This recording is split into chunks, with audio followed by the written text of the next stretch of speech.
আসসালামু আলাইকুম কাছের মানুষজন, কেমন আছেন আপনারা? আশা করি সবাই ভালো আছেন। আবার অনেকদিন পরে চলে আসলাম।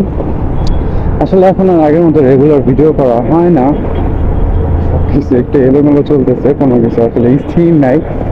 সবকিছু আবার স্থির স্বাভাবিক হোক তাড়াতাড়ি দোয়া করি। আসলে লাইফে এমন এলোমেলো থাকবে, আবার ঠিক হবে, কেমন থাকবেই, এটা তো আসলে কিছু করা যাবে না।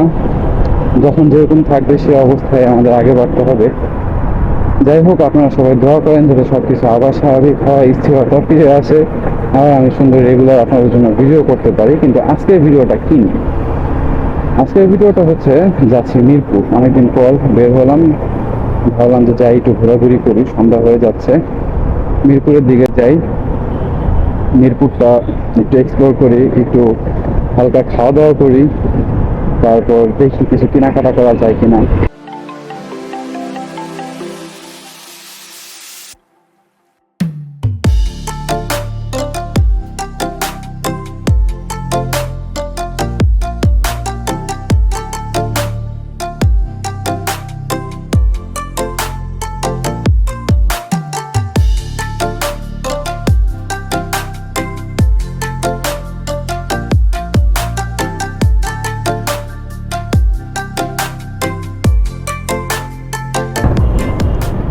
এই বাসগুলো আর কি আসলে কোনোদিন মোবিল চেঞ্জ করে না নাকি, মানে কি করে আল্লাহই জানে।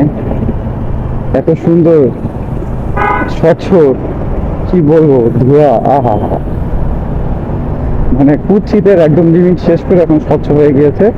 এত সুন্দর জঘন্য ধোঁয়া ছাড়া আর এত বাজে গন্ধ, মানে বাইক চালাই যেহেতু রাস্তায়, তো একদম খোলামেলার মধ্যে থাকি, তো এই বাসগুলোর ধোঁয়ার গন্ধে বমি চলে আসে, অবস্থা খারাপ হয়ে যায়। কোনো একটা জায়গায় যাওয়ার জন্য ভালো মুড নিয়ে বের হইলে জ্যাম আর বাসের ধোঁয়া দুর্গন্ধ, এই সমস্ত বিষয় একদম পুরো মুড খারাপ হয়ে যায়। যাই হোক, যেটা বলতে নিয়েছিলাম, এই জায়গা মিরপুর যাইতে নিলে যে এই রাস্তাটা জোশ লাগে আমার কাছে। এই রাস্তাটা যেমন সুন্দর করছে, আশেপাশে সুন্দর সুন্দর বিল্ডিং হচ্ছে, মার্কেট হচ্ছে, সবকিছু মিলে এদিকের পরিবেশটা খুব জোশ। একটু তেল নিয়ে নেই, বাইকের তৈল নেই।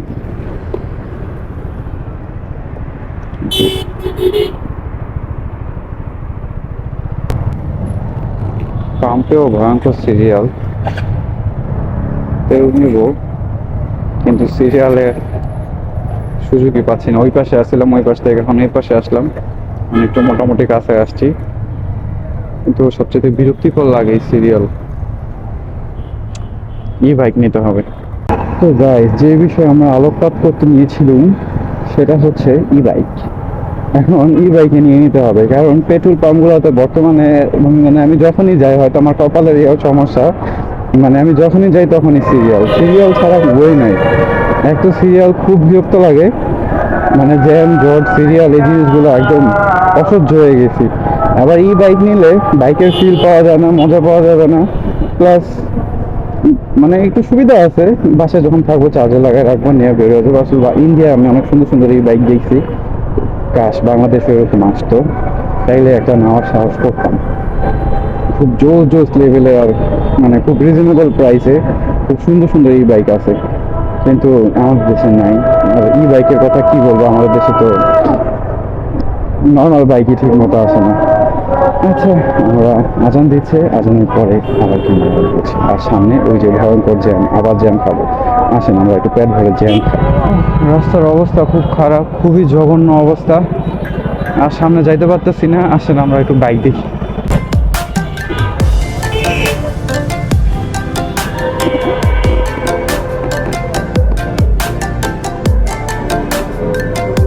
বাইকটার লুকটা দেখছেন, মানে একদম একের কক জোস। সাদা কালারটা তো আরো জোস।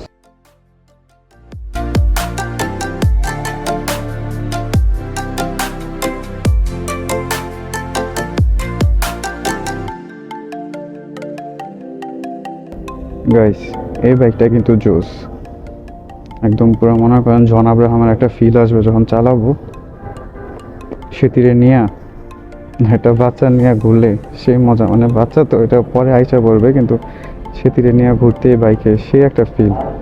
বাইকটাও জোস, কালারটাও জোস, বাট আমার তো স্পোর্টস অনেক বেশি পছন্দ।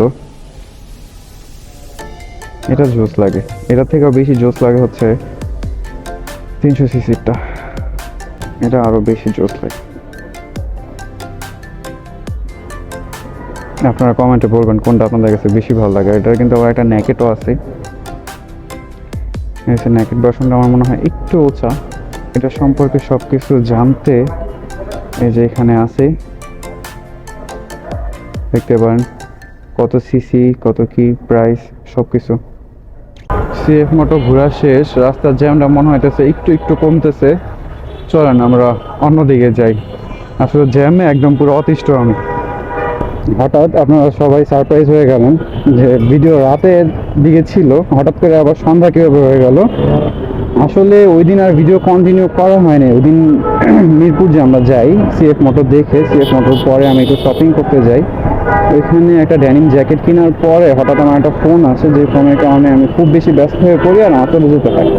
তো ওই দিন আর ভিডিও করা হয়নি, তারপরের দিনও হয়নি, তারপরের দিনও হয়নি। দীর্ঘ 1 মাস পর, পুরো পাকা 1 মাস পর এখন ক্যামেরা অন করার সুযোগ হয়েছে আজকে। মানে সুযোগ হয় নাই যে এমনটা না, সুযোগ ছিল, আসলে অলসতা বলতে পারেন, স্যাডনেস, সব কিছু মিলে হয় নাই।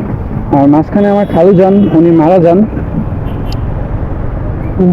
অনেক ভালো ছিলেন উনি, উনি দুনিয়া থেকে বিদায় নেন। ওনাকে মেরে ফেলা হয় নিজ এলাকায়। আসলে দেশের অবস্থা এতটা ভয়াবহ বলে বোঝানোর মতো না। ওই বিষয়টা নিয়েও আমার মন খুবই খারাপ ছিল, খুবই স্যাড, মানে সবকিছু মিলিয়ে খুব বাজে একটা অবস্থার মধ্যে ছিলাম। এখনো মনের অবস্থা তো একটা ভালো না, কিন্তু ভাবলাম যে ভিডিওটা যেহেতু পড়ে আছে, ভিডিওটা এন্ড করে ফেলি। আর ভিডিওটা এন্ডিং পার্ট ছাড়া তো আর আপলোড করা যাচ্ছে না, তাই ভিডিওটা এন্ডিং পার্টে আজকে ব্লগ করছি। আর আশা করি আপনারা যারা যারা এই পর্যন্ত আমার ভিডিও দেখছেন বোরিং হন নাই। আর সিএফ মোটর বিষয়টা আসলে আরো ভালো করে দেখানো উচিত ছিল, কিন্তু দেখাতে পারিনি। সিএফ মোটরতে আমি যে বাইকটা মূলত দেখার জন্য গিয়েছিলাম, নতুন একটা কালার আসছিল, মানে 300 সিসির নতুন একটা কালার আসছিল। ওই কালারটা আমার দেখার জন্য আমি গিয়েছিলাম মূলত, যে সামনাসামনি দেখি কালারটা দেখতে কেমন লাগে। ভিডিওতে অনেক দেখছি, কিন্তু ওইটা আসলে পাই নাই ওই দিন, দুর্ভাগ্যবশত ওইটা ওই দিন ছিল না। তারপর আর কি করার, অন্য যে কয়েকটা বাইক ছিল ওগুলো দেখলাম। আর আপনাদের কার কাছে কোন কালার বাইকটা সিএফ মোটর বেশি ভালো লাগে আমাকে অবশ্যই বলবেন, বা আমার যারা আমার ভিডিও দেখতেছেন এর মধ্যে কেউ যদি বাইক কিনে থাকেন তাহলে ওই বাইকের বিষয়ে কিছু কমেন্টে অবশ্যই লিখবেন বা আমাকে জানাবেন, তাহলে আমারও সুবিধা হবে জানতে। আর সামনে আমি বাইকের বিষয়ে আরও যা জানি বা আপনারা যদি কোনো কিছু জানতে চান আমাকে অবশ্যই জিজ্ঞেস করবেন, আমি আপনাদেরকে জানাবো।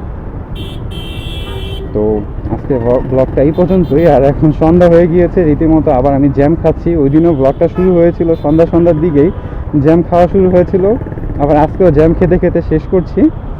আপনারা দেখেন, আপনাদেরকে আর মানে এই জ্যাম দেখায় বোরিং করব না, ব্লগটা এখানেই এন্ড করি। আপনারা সবাই ভালো থাকবেন, সুস্থ থাকবেন। আপনাদের সবার সাথে দেখা হবে আবার নেক্সট কোনো ভিডিওতে। তার আগ পর্যন্ত আপনারা সবাই ভালো থাকবেন, আমার জন্য দোয়া করবেন অবশ্যই, আর আমার খালুর জন্য আপনারা সবাই দোয়া করবেন। বাই বাই, আল্লাহ হাফেজ।